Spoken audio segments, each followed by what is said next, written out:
Hi friends, எல்லோரும் எப்படி இருக்கீங்க? இன்றைக்கி மோகனாஸ் கிச்சனில் நம்ம மிளகு வடை எப்படி செய்யுதுன்னு பார்க்கலாம்.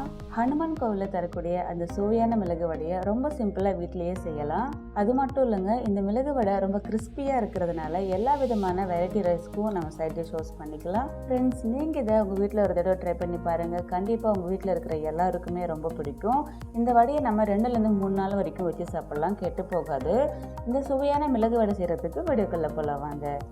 நான் 1 கப்பு உளுந்து அரை மணி நேரம் ஊற வச்சுட்டு நல்லா வாஷ் பண்ணிவிட்டு கொஞ்சம் கூட தண்ணியே இல்லாமல் எடுத்து வச்சுருக்கேன். இதை நம்ம மிக்ஸி ஜாரில் சேர்த்து அரைக்க போகிறோம். நான் 2 பேட்சை சேர்த்து அரைக்க போகிறேன். இப்போ இந்த உளுந்து மிக்ஸி ஜாரில் சேர்த்துட்டேன். இது கூட 1 டேபிள் ஸ்பூன் அளவுக்கு மிளகு சேர்த்துக்கலாம். நீங்கள் ஒருவேளை காரமாக சாப்பிட மாட்டீங்க அப்படின்னா மிளகோட அளவை கொஞ்சம் குறைச்சிக்கோங்க. கொஞ்சம் கூட தண்ணியே சேர்க்காமல் அரைச்சிக்கலாம். அதில் எந்த அளவுக்கு அரைச்சிக்கோங்க, குறன்னு இருக்கணும், சாஃப்டாக அரைக்க வேண்டாம். நம்ம தண்ணி எதுவுமே சேர்க்காததுனால அரைக்கிறது கொஞ்சம் கஷ்டமாக இருக்கும். நல்லா தள்ளி விட்டு அரைச்சிக்கோங்க. இது ஒரு பவுலில் மாற்றிக்கலாம். நம்ம மீதி இருக்கக்கூடிய உளுந்தையும் அரைச்சி எடுத்துக்கலாம். இதையும் அரைச்சிட்டேன். இதையும் இதே பவுலில் சேர்த்துக்கலாம். அடுத்து இது கூட 1/4 டீஸ்பூன் பெருங்காயம், 1 டீஸ்பூன் அரிசி மாவு, தேவையான அளவு உப்பு, 1 டேபிள் ஸ்பூன் எண்ணெயை சூடு பண்ணியிருக்கேன். இதையும் சேர்த்துக்கலாம். நீங்கள் எண்ணெயை தனியாக சூடு பண்ண வேண்டியது கிடையாது.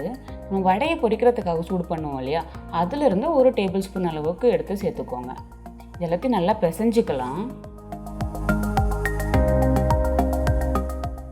உப்பு எல்லா இடத்துலையும் நல்லா மிக்ஸ் ஆகுற மாதிரி பிசைஞ்சுக்கோங்க.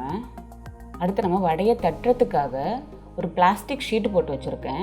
பிளாஸ்டிக் கவர் இல்லைன்னா வாழை இலை எது வேணாலும் எடுத்துக்கலாம். இதில் கொஞ்சமாக எண்ணெய் அப்ளை பண்ணிக்கோங்க, ஒட்டாமல் இருக்கிறதுக்காக. கொஞ்சமாக மாவு எடுத்து ஒரு உருண்டையாக செஞ்சுட்டு இந்த கவரில் வச்சுட்டு மேலே இந்த கவரை வச்சு க்ளோஸ் பண்ணிக்கோங்க. அப்போ ஒட்டாமல் இருக்கும். இந்த மாதிரி அடியில் ஃப்ளாட்டாக இருக்கக்கூடிய ஒரு கிண்ணத்தை எடுத்து இந்த மாவை அதில் வச்சுட்டு நல்லா அழுத்திக்கோங்க.